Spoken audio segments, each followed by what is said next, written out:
Yo, what is up? You have found We Like the Blazers. I am Brandon Goldner, and with me, dancing in the corner, doing all sorts of weird moves. These are not actually dance moves. I see a little bit of Macarena in there, I guess, and the Ride the Bull. I don't know what you call that. And now the Mason Plumlee money gun. We have Ryan Whitledge. Ryan, what's up, dude? What's up? Long time no see, buddy.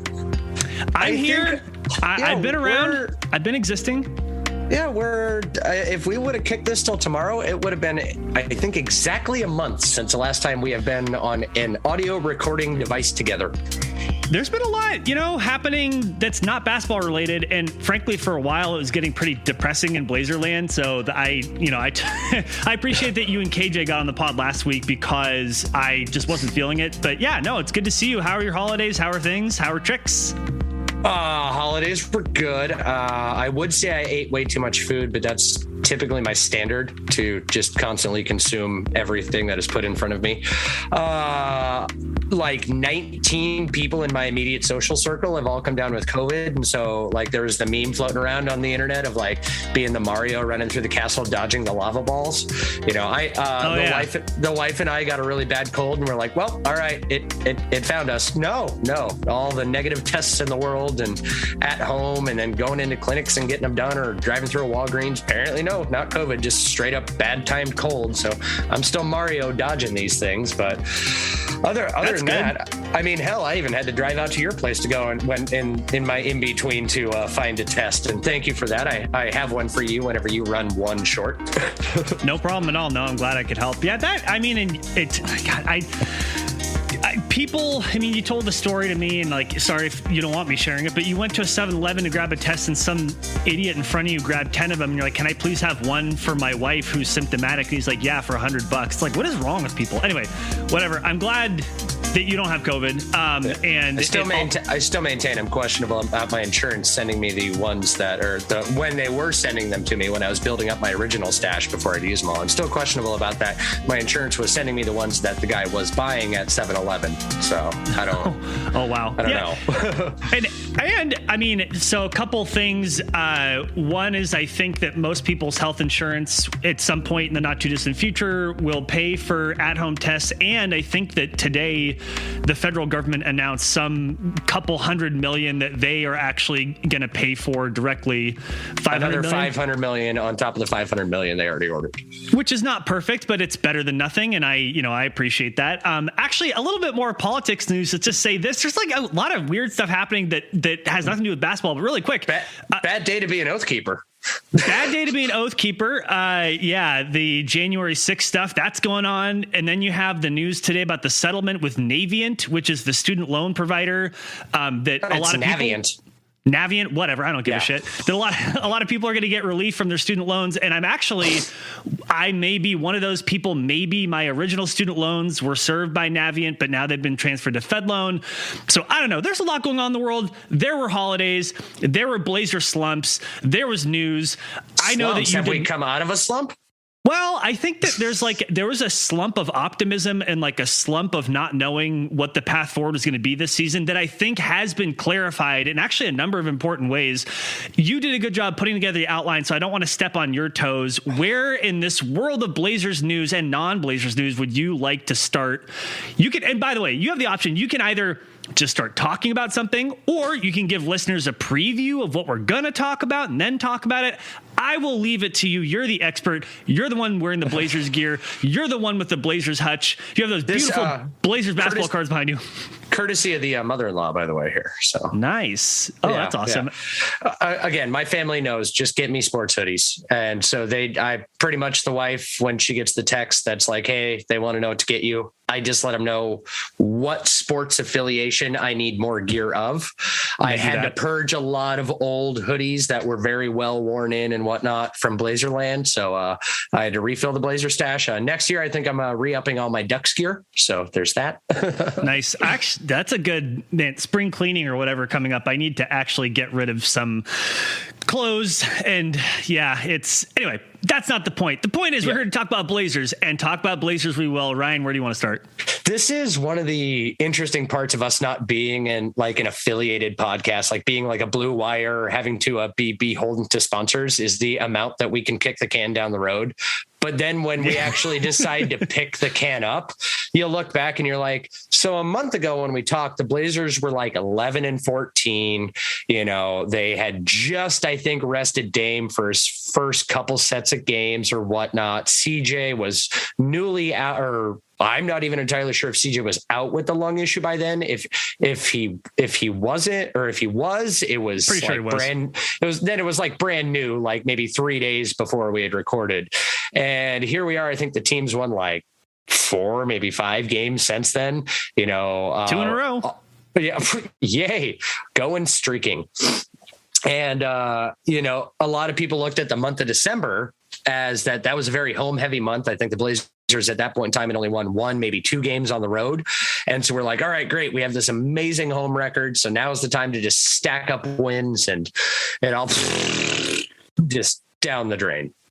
So here we find ourselves now in the second week of January. As of today, we'll start with the big news and kind of go with how this affects everything and where we think that this should bring the team, or how the team should approach certain things. But Damian Lillard, it was announced yesterday that he was going to be shut down and he'd be soon having surgery on his abdominal tendinopathy.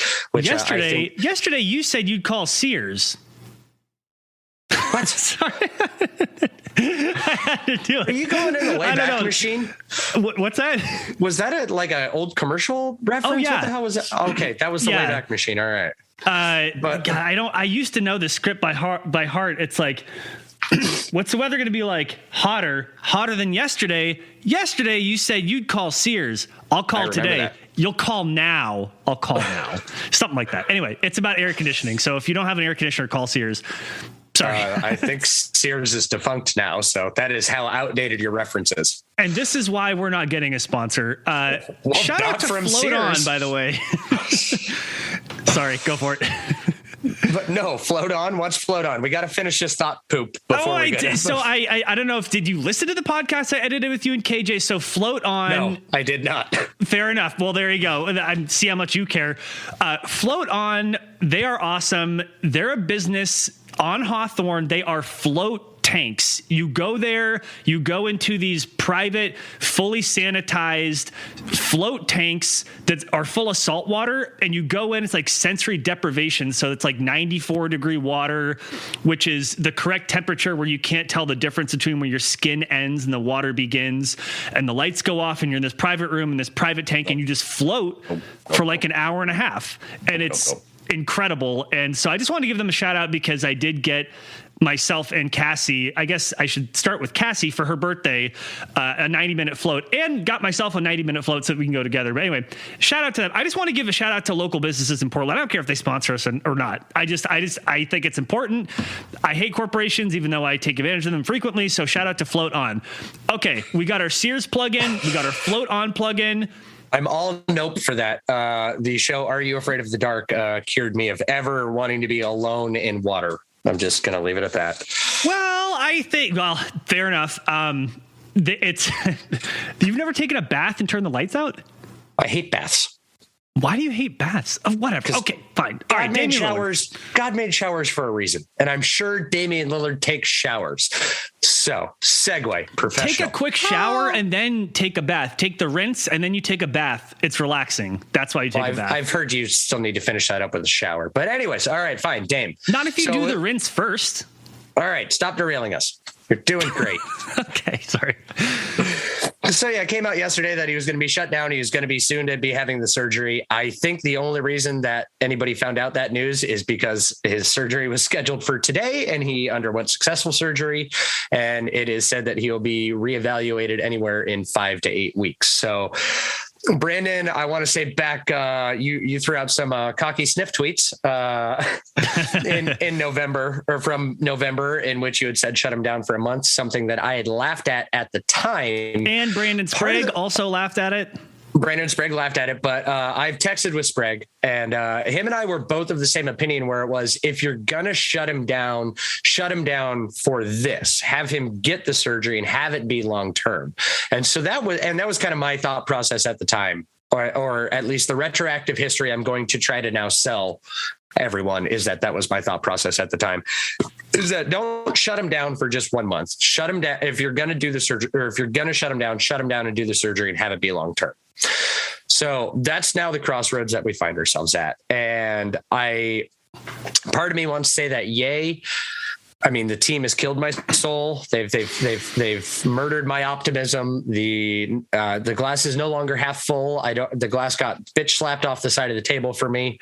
So I want to say that they're embracing the tank, even though they had already started tanking without even trying. But what are your thoughts on that? It's a lot to take in, and I have some like structural thoughts, and then I have some specific thoughts. Structurally, I think this clarifies what the Blazers ought to be doing, right? I think that part of me as a Blazers fan, me being not interested in the team, it wasn't just that they were losing. It was like, is Dame going to play or is he not? Are they a good team or are they not? Is CJ coming back or are they not? Is Cronin going to make a trade or is he not? Are the Blazers pushing or are they not? I think that with Damian Lillard getting this surgery, if it were me, I think it's very clear now that the Blazers should not be trying to win games. What they should be doing is trying to lose as many games as possible this year to get a better draft pick, to get more talent into their pipeline, make whatever trades they need to make. That's independent of tanking. Make whatever trades they need to make, get a high draft pick, and come back next year and take advantage of the last of Dame's prime. So to me as a fan, I structurally feel less anxiety over the season now that Dame has had this surgery and we know he's going to be out for a while. Do you share any of that feeling at all? I 100% agree. Like I had made it long known that, while they've been playing with this, ineptitude, that it wasn't appointment viewing for me like it had been for the past many years. I have the game going on my phone, or I have it going on my tablet or stuff like that, and it's in the background, and I'm kind of passively paying attention. I'm not, revolving my social schedule per se around, when they're playing and who they're playing and them being must-see games. And so, yeah, there was this sense, like even after the O'Shea firing or whatnot, and Cronin gave his initial, press conference and was like, we're still all in, where I have this authority to make these moves. And we'll talk about today's Cronin news here a little bit down the road. But, there was still that sense of like, okay, they're going to try to go for it. Like maybe this cloud of O'Shea, now that it's not hanging over them, maybe that can kind of free him up. And we didn't see that in any of the way that, the organization had acted or how the team had played. If anything, their play had faltered a little bit. And so for me, it's like, thank God everybody's done lying to themselves. And now with this news of Dame, and in all honesty, I think Dame was the biggest victim of lying to himself, because we've seen him over the years carry this team on his back to places that they had no business being. And I mean, even go back to the bubble year. He said, we don't want to go unless we have a chance to make the playoffs. And then Dame, Mr. Bubble MVP himself, which is both a real thing that he won, and I say that jokingly, carried them to get into the playoffs. And they summarily got their asses kicked by the Lakers. But you've seen it a lot more with Dame this year. His abrasiveness with the media, his calling out of various reporters, be them national or local, and I think that a lot of that stuff boils down to that is Dame in the past had the ability and the physical capabilities to get this team over a hump by himself, but his body wasn't allowing it. And so now we've seen these frustrations boil out and boil over. And we've seen them in these contentious press conferences or calling out Jason Quick, who for the longest time, it took me to notice his little head in that background. I thought for sure Heiken had pissed him off, because I'm like, but Heiken's right there. And somebody's like, zoom in, enhance. Jason Quick. I'm like, okay, come on. You're asking me to identify a lot of bald guys. It was about Bill Schonely. Come on. That was the other thing. Or maybe maybe he was pissed at the Peloton he was riding. I don't effing know. Maybe he was chasing a snake on the video screen. Who knows? But anyways, you've seen these frustrations boil over. And I think that it comes from that Dame still kind of lying to himself for a little bit before somebody from his camp finally got in his ear and saying like, I can do this. I can power through this. I can bring us to this point. I can get us to where we need to go. And now he let somebody in his camp tell him, no, dude, don't do this. It's detrimental. in the long run to your career and your health. And to that point, I think that honestly, I mean, this is just a human thing to do when we don't know what path to take, when we're having trouble deciding what to do and we're not clear on it. I mean, you see this in people who break up in the relationship, or they're being broken up with and they don't know, like, should I reach out to this person, like try to call their mom and get them back, or like travel to their hometown? And it's like they have not accepted that the relationship is over. And so they're in this like middle turmoil of not knowing what to do or where to go. They don't have clarity on their path. In the same way, like even as a fan, I could feel that lack of clarity of the path of the team this year. It made the games not fun to watch. And to your point, I think Dame himself was definitely feeling that. And it's a crappy feeling. I agree with you. I think him having the surgery, it clarifies the path moving forward. And frankly, for me as a fan, it makes these games, even though it's the same cast of players, the same people playing the same game, I'm going to have more fun watching it, just knowing that at least I know what to expect for the next month or 2 months. And honestly, I hope for the rest of the season. I hope that he just sits the rest of the season, but it makes it easier for me to watch. Well, it's kind of like, to borrow like a team mom-ism, like she's always like back with her Al-Farouq Aminu Appreciation Society, which I do have one of those stickers on my laptop, but she'd always say, embrace the chaos. And, those are the kind of things that like in either blowout wins or blowout losses, when we're all clamoring, on whatever social media that we're throwing these statements out there, we're like, bring in the young guys, bring in the new guys, because it's a like, if it's a blowout loss, you're not expecting the end of the bench guys, to completely come in and change the course of a game. I mean, they do from time to time, but it's a fun, entertaining, energetic style of basketball where, for lack of a better term, the stakes are taken away. So your emotions are a little bit more or your anxiety is more removed from a game than it would be if it was a close fought, in-depth game with, starters going at it. Those are fun too, but now we get a different type of enjoyment without any sort of expectations of wins. Now we can honestly say that son of a bitch, you're supposed to lose these games, because I think right now, like, the Blazers are sitting 10th in the West. And I really hope, and we'll talk about this guy here in a little bit, but I really hope Anfernee Simons doesn't take the whole rest of this season and turn it into a Kings game from seasons past. Well, oh wow, that's a deep cut. So I want to say one more thing about the Dame injury, and I'll let you move us along, because we talked a little bit about how it affects stuff structurally, just kind of at the smaller level, the micro level, about his injury. These abdominal injuries, apparently there's some amount of like mystery. It's not super straightforward. There's maybe not enough information to know exactly what the ailment is and how it affects him and the prognosis for getting better. But I want to add a couple thoughts. The first is the fact that Dame met with two specialists, one in Philly and I think one in Chicago.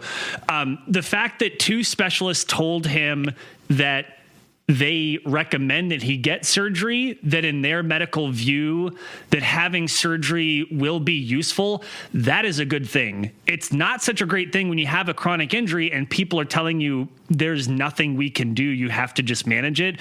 So Brandon Roy style with the meniscus. Correct. Exactly. So I'm taking the fact that he had the surgery. Again, I'm, trusting that these are medical experts and they know what they're doing and they're, all that. I take the fact that he had surgery as a good sign that he can regain that all NBA form, which has been missing since last year. So that's one thing. I had one more thing, but any thoughts about that? I don't want to just talk and not let you get a chance to interject. No, it's one of those things where it's, we've known for years that this has been something that's flared up from time to time, but I don't necessarily think that I know for me personally, for lack of a better term, appreciated the severity of it, from constantly pushing through or playing through it. And, with this extremely shortened off season, if you want to toss in the Olympics and trying to get back on a regular NBA schedule and whatnot. Oh, I think you have to. I mean, I think it's a huge part of it because he looked so terrible during the Olympics, right? Exactly. And so this all just, compounds it further. And like I said earlier, I'm glad that somebody in his camp finally got in his ear and said, hey, this is, kudos to you for being the warrior who wants to always charge into the fight. But there is a time where you got to walk back to the medical tent and get that leg looked at. Otherwise, that gangrene's going to set in, and you're going to have to lose the leg. Sorry, I'm catching up on Game of Thrones, so I'm throwing out some Viking. Yes, you are. Some Viking fights. Yes, you are. So I think that's a fair point. There's one other thing I wanted to hit on, and again, we are not medical doctors, but if you follow In Street Clothes, that's Jeff Stotts. He's sort of like the No relation to Terry, but he's like the NBA's expert on tracking injuries in the league and comparing how long it takes. He does it throughout all sports. He does it for NFL, everything. Okay. He's a sports medicine doctor is his specialty. So he speaks about this in all of sports. So major athletes in any kind of whatever, any headline grabbing injury, he tends to chime in on them. Okay. And he has data that tracks this stuff. How long are people out with a certain injury, all this stuff. He had a good thread yesterday about when it was announced he was having surgery. And then today he said, I'm not surprised that Lillard's surgery was carried out by Dr. William Myers. He's one of the best core muscle injury surgeons, if not the best. He's considered a pioneer in his field, and his list of NBA patients include Jamal Murray, Drew Holiday, and Rajon Rondo. Again, I'm looking for things to feel optimistic about. Frankly, Ryan, like I'm looking for reasons to feel good that Dame is going to return to form, because honestly, that's the biggest question about this iteration of the team is whether or not Dame can return to form. And it's looking like, yes, I feel more optimistic that he will return to form. There's one very last thing on this, and Eric Griffith, friend of the show, at EricG_NBA, follow him if you don't already. He shared on Twitter an article on core muscle injuries that was co-authored by the doctor who performed Dame's surgery, and it's helpful to get like a baseline understanding of what these injuries are and how you treat them and how they heal. So all of this is just to say, me as a fan, I have better clarity about the team. I have better clarity on what they're going to do moving forward. It makes the games easier to watch. And now I'm more optimistic about Damian Lillard's long-term prognosis because of this. So honestly, as much as like I'm having surgery is not good news, it's made me feel better in a lot of important ways. Because it removes a lot of unknowns off the table when all is said and done. And again, like, with Brandon Roy, it was, when he had his knee surgery, it's like, yeah, we're going to do this, but you're going to have to deal with the fallout. Basically, there's nothing we can do for that. So there was some unknowns behind that. But this is a type of surgery where things are pretty, pardon the pun on this, but cut and dry. And, it provides a light at the end of the tunnel, and it answers a lot of questions and clears a lot of things up for the future. So not as much as what was up in the air for questions about all this stuff, and the team and Dame himself. This settles a lot of that. So yep, I totally agree. Anything else on Dame's injury, or are we good to move on to something else? I think we're good to move on to something else, but my small bladder says I want to take a quick break. Let's do that. Here's some music. We'll be back in just a second.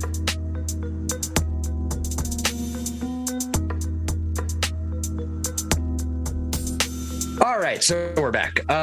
So one of the big things with now this Dame stuff being settled is, as we're kind of alluding to, is that it provides some clarity for the franchise. And, I'd spoken about how, everyone's saying, tank this, tank that, just to put some things in context for what's currently at play. So I believe it was because of the Larry Nance Jr. trade that the Blazers' first round pick in this upcoming draft is being conveyed to Chicago.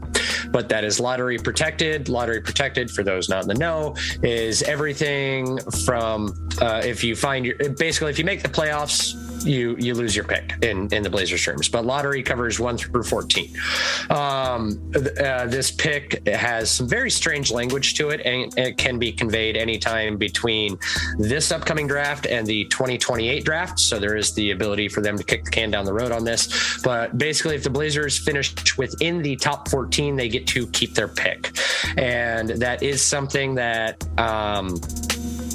I don't believe you have to renegotiate any of the terms with Chicago, but if they keep their pick this year and it is a lottery pick, they could take that and package it with other trades to try to get other players or higher draft or trade down in the draft or whatnot. But this pick is tradable.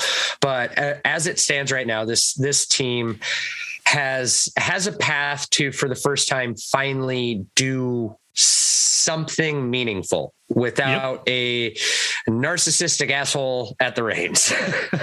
Indeed. Yes, I agree.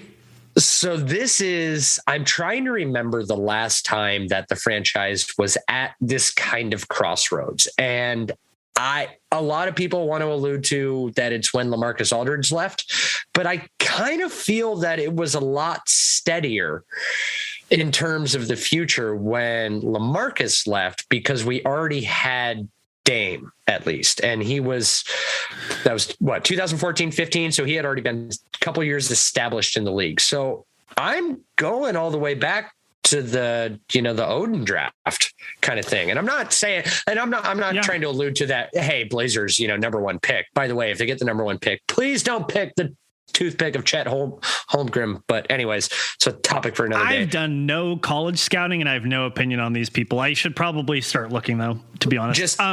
Just text Steve DeWalt and ask him. Just be like, oh, I know, bro, who to look at. Let's get him on the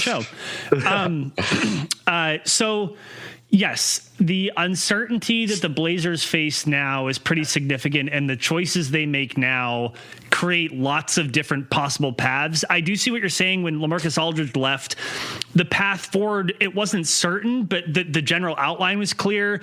The plan was, we have Dame, we're going to suck, get a great draft pick, and just build around Damian Lillard. Of course, Damian Lillard didn't let that happen. He dragged into the playoffs, right? So that kind of threw off the rebuild because Dame is too good. So you're right. Like, as it stands now, the Blazers have tons of options. So one is, do they tank or not tank? Again, I think that they should tank. I think Dame should sit out the whole year. As far as I'm concerned, I think CJ can take the year off, frankly. Trade CJ, trade one of Nas or Ant, maybe even trade Norm Powell, trade Yusuf Nurkic, trade Covington, rejigger this entire lineup around Damian Lillard. There is a lot of heavy lifting that needs to be done. And the butterfly effect of either other teams may, Oh, by the way, and you have to do it all within like a year because Dame's prime's running out. So there's that pressure too. So there is a lot of uncertainty. You can't convince him to get a surgery and basically take a season off. I know a lot of people want to say that, oh, hey, I'll be reevaluated, in the 5 to 8 weeks or whatnot. I've heard 8 to 10, obviously everybody heals differently, but, oh, hey, so that puts it, like mid-March or beginning of March, he could be back. And if the Blazers are within reach, maybe they could make a playoff push. Stupidest freaking thing ever. I want to backhand everybody who I love your fandom, but no, that is the worst thing that could possibly be done. But if you're how does Dame feel about that? That's the thing. We don't know. We don't know how he's feeling. Like, this is true, but we have a lot of evidence, and I mentioned it earlier, that there's needs to be some protecting Dame from himself. He can be his own worst enemy. Here's the thing. There's a difference between doing that for his own physical health, which ostensibly he's now done. Yeah. A difference between that and protecting him from like the best possible outcome for the Blazers. If he wants to stay with the Blazers, does he want to? Like, depends on what Joe Cronin can do, I guess, right? Like, I mean, like he's had the surgery. If they clear him to come back, let's say in 10 weeks, even if it's not in the best interest of the franchise, who's telling Dame to sit? Like, does he even want to be here anymore? I don't know. Like, that's it. Like, so for me, I really think that with Dame, I think for me, how I interpret him getting this surgery, agreeing to these consultations, for lack of a better term, getting talked into it. We don't know how the hell this all came about. Maybe it aggravated itself enough to where Dame said, I really need to get this looked at. I can't keep going on. Maybe it was somebody in his camp or on the team that was like, yo, dude, just this, it's not the year. It's not going to happen. But if it was somebody on the team or in his camp that's saying it's not this year, you need to take this now, rest up so that you can be fully recuperated, by the time the off season begins, and then get back into a full workout and lather and get your body back so that you're at full strength come next season. If that is how it happened, this team, I think, has a duty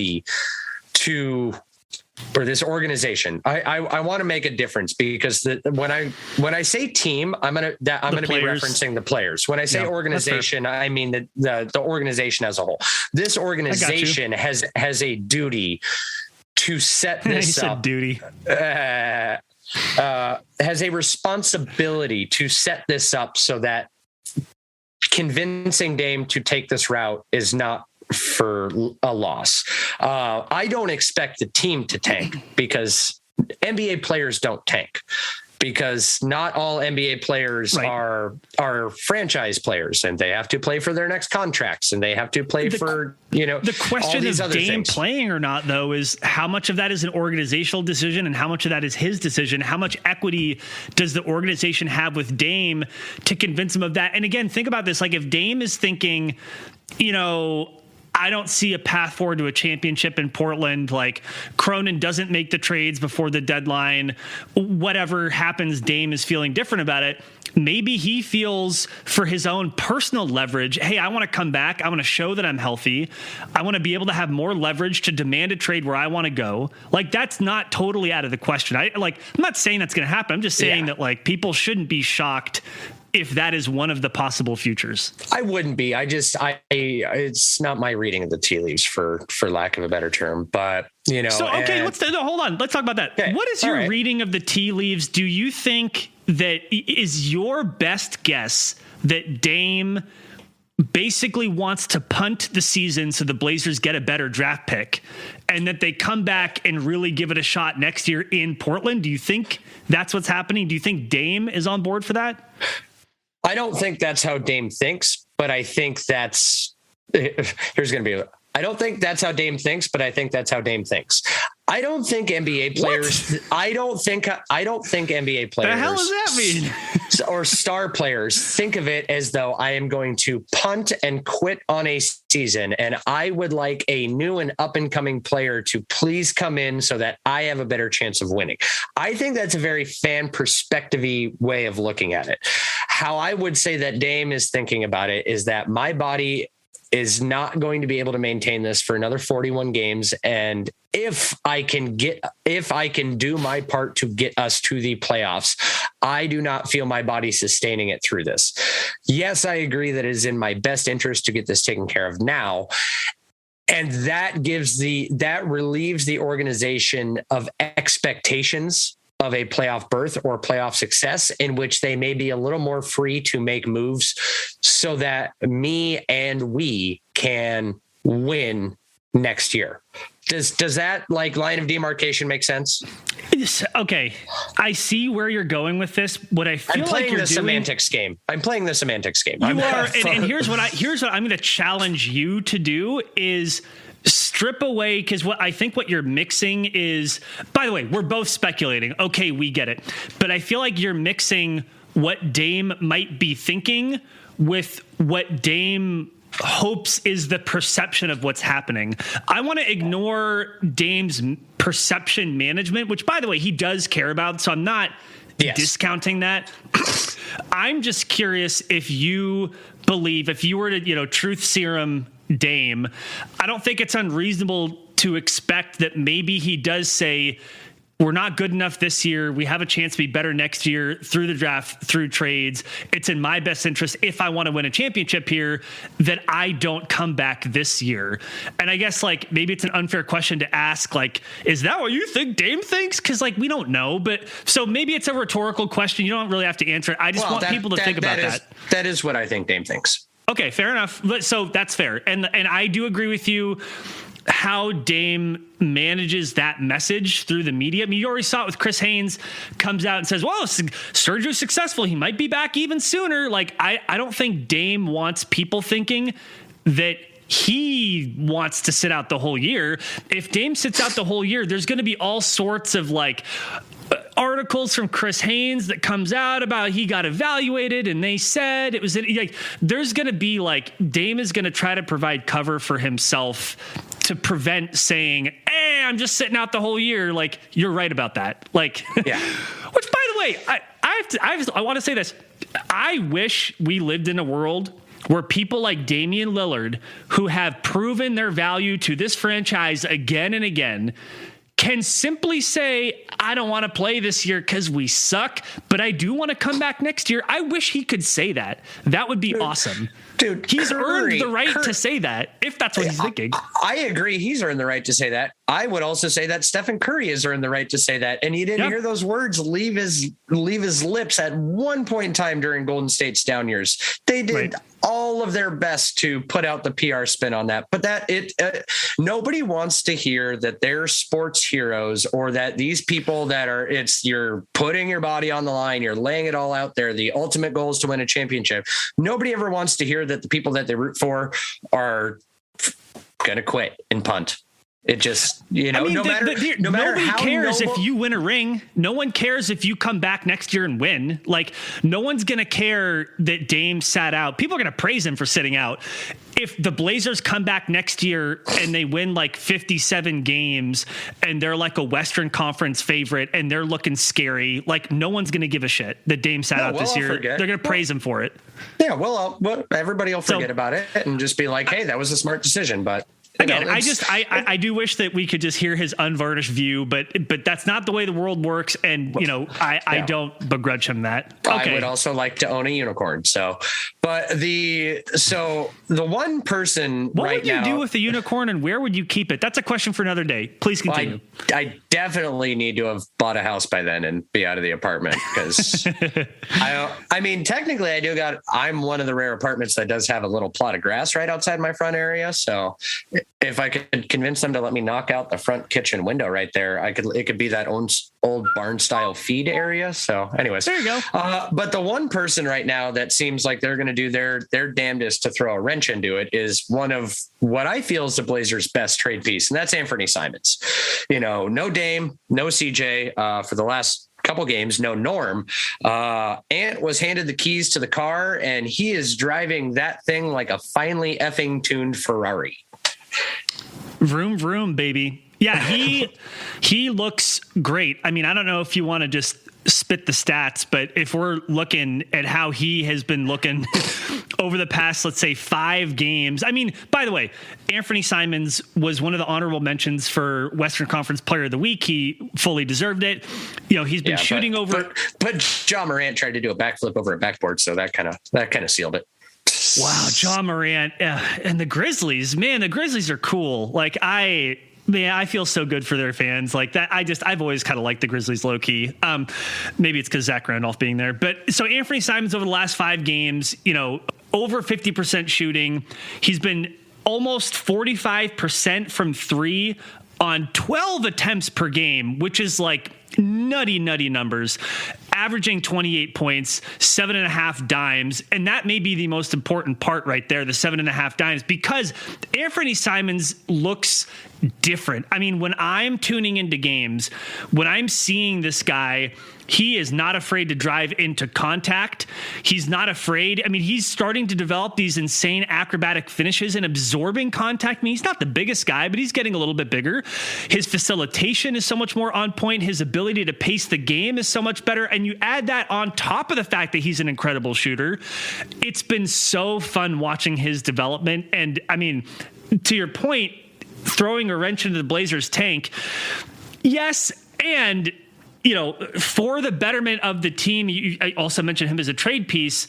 Him playing this way, his value is going up a lot. And the conundrum always is, and I'll kick it to you after this, as soon as a player like this starts playing really well, on the one hand, the trade value goes up. On the other hand, how much do fans want to see him traded now? Not at all. Oh, now you got to keep Anfernee Simons in. But this is that's the conundrum. So, yeah.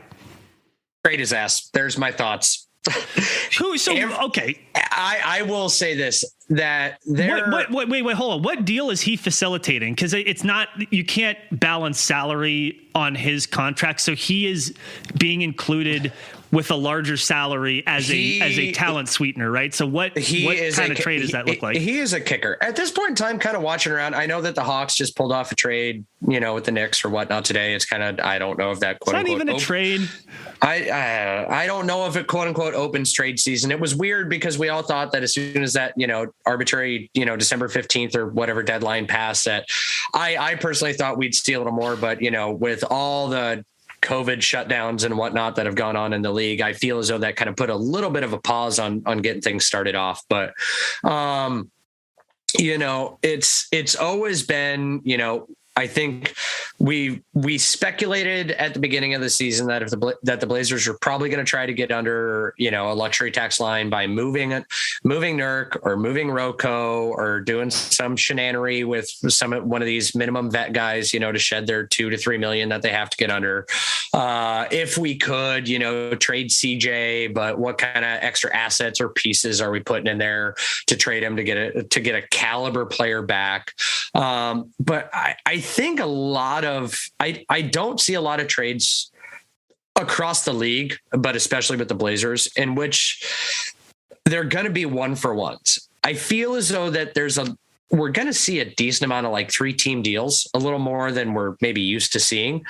And so when you're talking about moving around salaries in these, multiple team deals, it doesn't have to be like, hey, we trade CJ and Ant here, but you can get CJ and Ant involved. And Ant's value is that, if he goes to a team that, is on the up and coming and isn't already paying a buttload of salary to a lot of guys, they can, match. I'll kind of like the Gary Trent Jr. that they just went through last year. So it's not that I see Ant, being a salary match now, but Ant can be tossed in for the, his current value right now, obviously to make money work, but also for his future and perceived value. I fully get that fans absolutely love him. I mean, I think if and when Anfernee Simons is traded, somebody's going to have to throw a memorial service for Danny Meringue, so that he can have his time to grieve Ant no longer being on the Blazers in a proper form and fashion. But I don't know. It's just, we've talked about Nas, we've talked about Ant, all these, kind of up and coming guys or whatnot. Those are the two kind of quote unquote throw-in pieces that the Blazers have for any sort of big sort of trade that they might want to make, whether that be for draft capital or, trying to get a difference maker player. Well, let me, for me, we're already looking to offload CJ. We have Norm, we have Ant now, and obviously there's Damian Lillard. So unless we're going to try to run out the 6'3" mafia and go and get another 6'3" guy and just our entire starting lineup's going to be 6'3" dudes and we're just going to try to score the shit out of the ball, you got to make the hard decision about what is the player that best suits or that's best suited to play next to Dame. And yes, for me, that answer is simple. It's not CJ because we've seen it for years. They're great. They're one of the best backcourts in the league, but it's still not CJ. And for me, Ant's, in simplest terms, is a younger up and coming version of CJ that just has a little more future star power to him. Ooh. You're saying a lot of words here. There's a lot to respond to. Yeah. Hopefully you're taking notes. I like Norm as if you're gonna keep one of these guys, I like Norm as the backcourt mate to Dame. I think his style complements Dame a lot better than Ant and CJ does. He's not as prolific of a scorer. He's not that kind of star kind of player, but if you're going to move CJ and you're going to move Ant, you're hoping to get that star back. So Norm doesn't necessarily have to be a star, but he is a good complementary player next to Dame. All right. As you said, I said a lot of words. It's your turn. No, it's te toca a ti. It's your turn. Que te gusta? Sorry. I have this high school Rosetta. Yeah, man, this high school Spanish stuff burned in my brain. And please interject at any point. So to your point about CJ versus Anfernee Simons, a couple things. One is that Anfernee Simons is nearly 10 years younger than Dame and CJ. Not quite. I said a younger version. very much younger. So you do need to think about that. But as a player, Anfernee Simons is already showing a willingness to take and make shots through contact that CJ never has. Anfernee Simons is showing an affinity for being a facilitator and a floor general in a way that CJ never has. I think to me, Anfernee Simons' ceiling is higher than CJ's. So yes, now that doesn't mean that he's going to end up being a better player than CJ's, but just, I mean, the stuff that he has shown suggests that could be true. So you need to be mindful of that. Mm-hmm. And then the other thing is just, again, like I go back to like the team that you need to build around Damian Lillard, again, assuming that he wants to be here, assuming that he has his prime left still in front of him, some of it, assuming that he's going to be an all NBA player. You're right. Like, you need to have a couple of key pieces around Dame and then moneyball the rest. Like, seriously, like the thing with this team, the Blazers actually have like a decent number of like NBA replacement level talent. The Blazers, when they look at their roster and they put Damian Lillard in this corner and everyone else in a big bucket, and they mix it around and figure out what trades to put over here with Dame, they basically, in my view, they need to have a really super duper strong 4 or 5 player team, and the rest can just be crap. That's, in my view, that's how you maximize Dame's prime. And then you cross your fingers that there are no major injuries, but you basically try to elevate that ceiling above the floor, right? The Blazers don't have enough right now to create a deep, awesome, well-balanced team, but you can create an awesome, well-balanced 4 or 5 person lineup. So yeah. And one of my big things, with Ant, like I said, I love watching this maturation of him. I mean, we've seen him since he came in, 18, right out of, frickin' IMG Academy. It's crazy to think that, he's only 22, but we've seen him for 4 years now, basically 4 years now. And to think about the fact that, Dame came into the league when he was 24, what kind of finished product or he wasn't quite that old. I think he was 20. I think his rookie year is his year 23 season. Okay. So Ant is still a year younger than Dame was when Dame was a rookie. So, but I believe that's correct. Yeah. So that's crazy to me to think about. But as much fun as it is to watch Ant have this time to shine, you mentioned it. His value is going up, and what that value going up for the Blazers means is that I am imagining that he's looking at getting a Norman Powell level contract offer when he enters restricted free agency. And so if the Blazers are going into Anfernee Simons restricted free agency and are paying Dame, $50 million, $45 to $50 million a year, CJ is going to be getting $33 million a year. Norman Powell is going to be getting $19 million a year. Are you willing to put another $19 million a year into another 6'3" guard? And I think the only way that I can financially and roster wise see Ant being on this team in the future is if he is enough of a team player to where he kind of takes a homeboy discount per se, gets something, a 4 to 4 year deal with a 5th year option or something on the cheap for, $10 million a year, and somebody convinces him that he can be a damn good 6th man of the year candidate. And that when that contract's up, Dame's going to be out the door and the reins are his. Those are kind of like those backroom machinations that you got to wonder. But that's the only kind of scenario in which I can see that keeping him for the price tag that his play is now working himself into makes any sort of sense. There's another scenario, which is, remember, again, if you think you can build around Dame, if Dame wants to be here, you actually have until the next trade deadline. So you have until next season's trade deadline to have the team that will then take a shot in the playoffs. And of course, like the beginning of next year, you need to be good enough to not fall too far behind, but you can not be in your final form. That is okay. So you ostensibly could go over the cap, sign Anfernee Simons, and then look for a trade partner then. But again, I mean, there are just so many unknowns. And I do think that part of this is Dame having faith in the organization, that they know what they're doing. And I don't know where he sits on that, but yeah, I mean, it's an odd time for Blazers fans. I mean, I had a hot take, by the way, that I think that Nas Little at some point will be an all-star. Like, I think he's an all-star level player in the making, which is not something I would have said maybe at the beginning of the year. Completely agree. It's another person who is so much fun to watch play, but I mean, he's coordinated, talented, physical. He works hard. Like, no matter what Kyrie says. No matter what, God, what Kyrie says. And the other thing to keep in mind that is another, like, are you looking for optimism? Here's some more optimism. There was this Bleacher Report story that came out, and it suggested, and I want to find the exact language so that I don't mince my words. The Jake Fisher piece? I believe that is it. And tell me as I read it if that's the same piece, that assessing the interest from McCollum is somewhat difficult given the fact that he's injured. But basically what he says, I'm not going to read it verbatim, I guess. Olshey valued CJ too highly. Well, no shit. Everybody knew that, right? Oh, my God.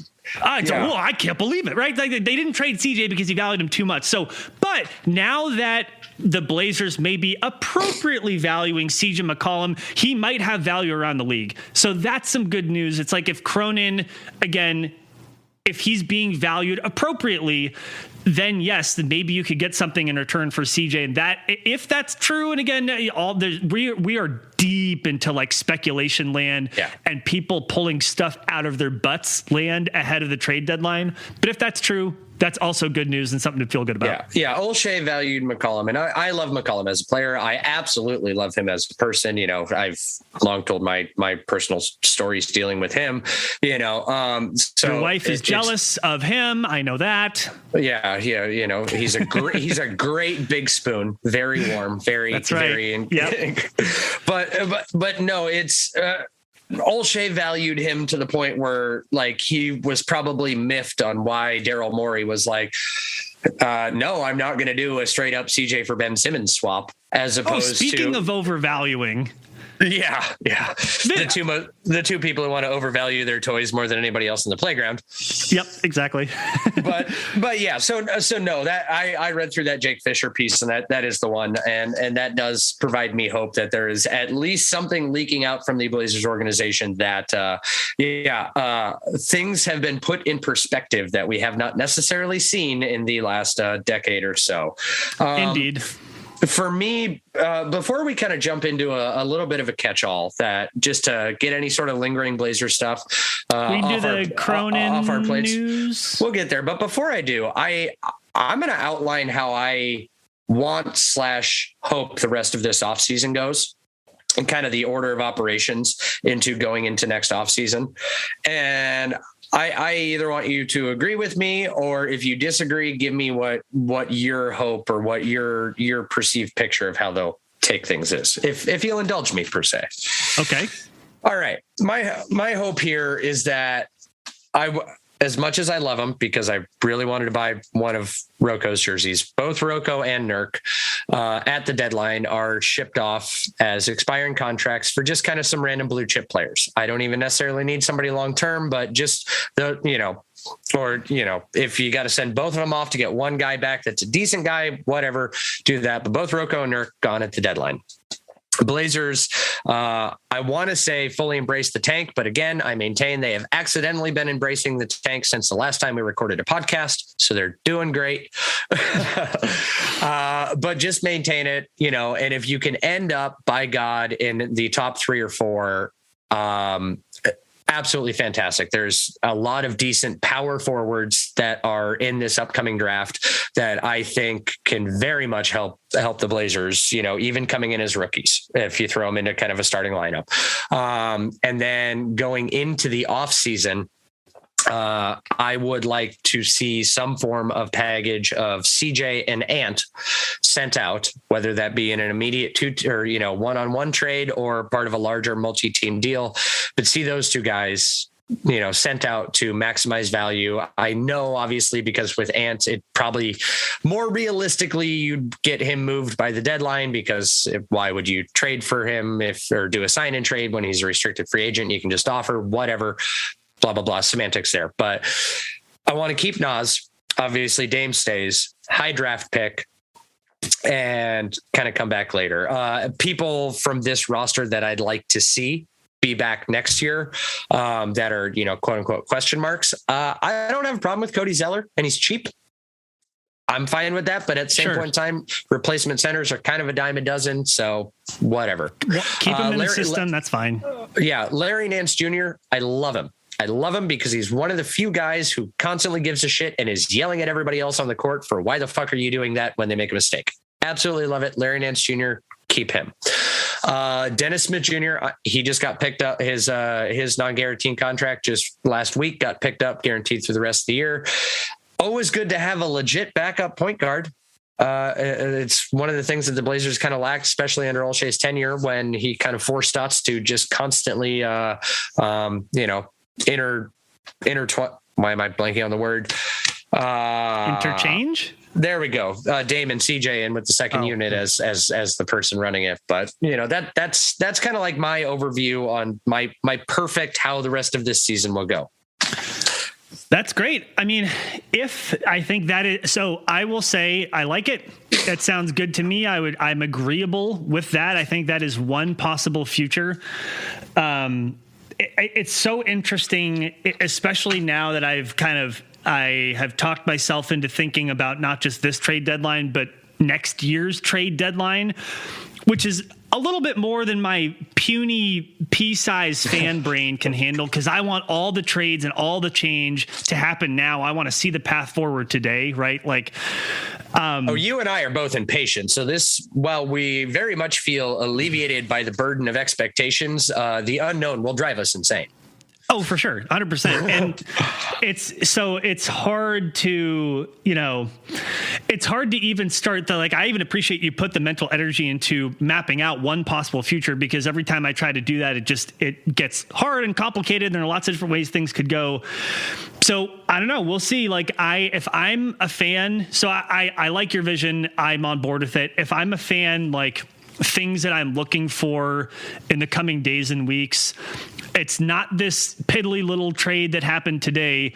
You're looking for the first big medium to large trade that starts unsticking every other trade. And the reason why that always happens, teams have contingencies, and then they have contingencies to those contingencies. You remove one of those options, and the what do you call the game with all the little wooden sticks? Jenga. Pickup sticks. Anyway, all the marble starts falling through the sticks, right? You start removing the sticks, the marble starts moving. The path for all the other teams becomes clear as soon as you have that first trade. Kerplunk. Is that what it is? Apparently. Fair enough. Okay. So that's the point. Once you get one medium to large trade moving, it removes a contingency from multiple teams and makes all of their paths clearer, and then it snowballs and you start seeing stuff happen. So it kind of harkens back to the Anfernee Davis or the trade to the Lakers, when nobody wanted to do a damn thing until that happened, because that meant that they had a shot at getting Anfernee Davis. Right. And once that stick was removed, everything happened. The marble just rolled on down. So I do want to do a time check. We're at just over an hour, but we have other stuff to get to, so let's do it. All right. This is you called it a catch-all. Rapid fire. I'm just stealing No Dunks' bits at this point. I don't know. That's fine. I'm gonna properly label this as what it is, and that is the Trailblazers tickle trunk. So let us open the tickle trunk. Didn't we agree that we were not doing this anymore? You keep trying to say that we agreed, and I refuse to accept this as a reality in which I live in. So the first item in the tickle trunk, it came out today that Joe Cronin apparently has hiring powers, and he hired an assistant GM, Andre Patterson. He was a vice president of basketball operation. He from the Cavaliers. He's over from the Cavaliers. So Cronin has enough power and authority, of which this answers a question that we've had in the organization, to hire an assistant general manager away from another team. So it's kind of all signs, I think, are maybe pointing to that. He may be the serious guy that they may keep this job or give this job to for the time being. Yeah. I mean, I'll say I don't know anything about Andre Patterson. He got a lot of praise when the news broke from people around the league. Steve Jones Jr., who from No Dunks or Dunked On podcast. He's Nikias' partner. Which podcast is that? Yeah. No, it's that is I forget what it's called, but it's a great podcast. You should listen to it. Oops. But anyways, he came out high praise from Dunker Spot. Dunker Spot. There we go. A lot of, even, John Hollinger came out and he's like, this is a fantastic hire for them. Nice to see that, if Cronin is the guy, this is a fantastic dude. He helped obviously get the Cavs to where they're at this year. Where was his previous stop before that? Utah. Yeah. And he kind of helped. I mean, that's a competently run franchise. Well, he helped put together this iteration of Utah that we are seeing before he went over and helped the Cavs kind of do they're on a team on the upswing right now. So, I mean, this is a guy that knows his stuff and is apparently a good, bright mind to have. And by all accounts, Joe Cronin was already a good, bright mind to give the reins to. So I'll say this actually, now that I'm thinking about it more, I do think this gives a small peek into Cronin's leadership style, which is I'm going to hire talented people around me and not be afraid of them and not be afraid that they might try to usurp my authority. I'm going to hire people who know what they're doing, which I mean, I no discredit to the people who are on Olshea's staff because Cronin was one of them. But then again, Cronin was there before Neil Olshea got there. But just the fact that you are willing to hire somebody who has experience in the NBA, who is currently on an NBA team in their front office, I think it does. I think you could say it speaks to Joe Cronin's leadership style, which again is to empower people to do their jobs for the betterment of the organization, which I think is good news. The other thought I have, the Blazers just dropped the interim title at this point. The dude's hiring people for his team. He's the GM. Make him the GM. He's not the interim. Let's just drop the farce. Like, let's give him the full faith and power of that title and everything that maybe comes with it. Like, if maybe Joe Cronin being the full-time GM and not the interim gives you a 5% greater chance that he can swing a trade, then why don't you just do that? You're letting him hiring people. I mean, come on. Well, and don't try to pull the wool over our eyes by saying interim, because, if to me, I saw this news and it signals to me, the timeline that I think we all have in our heads. We're waiting for either league expansion or the new TV contract to kick in. Jody Allen gets that bit of money and she's out and she's going to sell the team. And all those things are expected to happen, 2 to 3 years down the road, whatever. Well, great. In 2 to 3 years down the road, we're going to have a way better idea it's going to be way late in Damian Lillard's career. I guarantee if the Blazers haven't been perennial contenders or won a championship by then, it's probably not going to happen when the guy's pushing 34, 35. Chauncey Billups will have 2 years remaining on his deal. And, that it just give Cronin this title, let him do this for the next 2 years or so. Yep. And then at that point in time, you're in a perfect timeline for a new owner to come in and take the team and fire a coach that has 1 year guaranteed left on his deal, to get rid of a GM who maybe just signed a 2-year contract, or 3-year contract or whatnot. And Dame is now, a very good veteran that can go and help a team finally get over a hump somewhere else and do your rebuild. Get rid of the tag, make him the guy. I think it's the best option. Agreed. Next one down in the tickle trunk is, let me see here. That is, so CJ McCollum has been cleared to return to action. And it's funny because every time I have pointed this out to people over like the last, I want to say 2-ish weeks or so, or even 3 weeks or whatnot, they always come up back to me with like a shocked or surprise thing. They're like, oh, well, when McCollum gets back. Well, McCollum got injured when his wife was like 33 weeks pregnant. Or 32 weeks pregnant, very close to giving birth to a child. And so when that timeline got put out for like when he could possibly be back or whatnot, or when they'd look at him, I'm like, he's not coming back till after the birth of his kid. That news was actually finally announced that he's been cleared, but he is waiting on the birth of his child to return. And I love that people had shock and surprise about that, because again, they just view athletes as their tiny little playthings and not as the human beings that they are. Yep.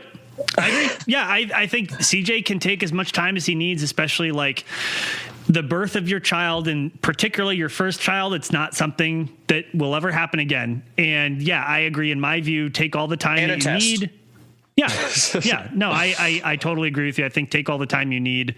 Hey, if it takes him the whole season, so be it. And I'm being a little silly now, but like, yeah, I genuinely have no issue with it, even if the Blazers were not trying to tank. All right. Well, that's everything that I got in the tickle trunk, unless you want to poke fun at Kyrie Irving for being a whiny little bitch and having glass ankles. But no, I mean, 10 seconds. Nas Little dove for a ball, almost got to it. He ran into Kyrie Irving, and then Kyrie Irving whined about it in the moment, whined about it after. Hustle, and then videos surfaced of these hustle plays from back when Kyrie was on the Cleveland Cavaliers. He didn't seem to have a problem with it then. Doesn't matter. Whiner's gonna whine. What are you gonna do? Yeah. Either way, it's a second game back. If your ankles aren't strong enough, they're never going to be strong enough. But that's all I got. So I guess we can wrap this up at a little over an hour, which I'm going to say not bad for us not having chatted for a month. So a lot of shit to get through. Yeah. And I think that there's going to be more to look forward to, even if it's just now that we can sort of look at the development of players like Ant and Nas with a clearer mind of what's happening over the next couple months. Makes it easier to watch. So tune it in. We Like the Blazers. You can always reach out to us at WeLikeTheBlazers.com. You can check us out at Like the Blazers on Twitter. You can find me at GoldenerPDX. You can find him at The Witty Ryan. That's pretty much all for today. We appreciate all of you for listening. Also, check us out on YouTube. Subscribe if you haven't already. But until next time, I'm Brandon. That is Ryan. We love you. Go Blazers. Go Blazers.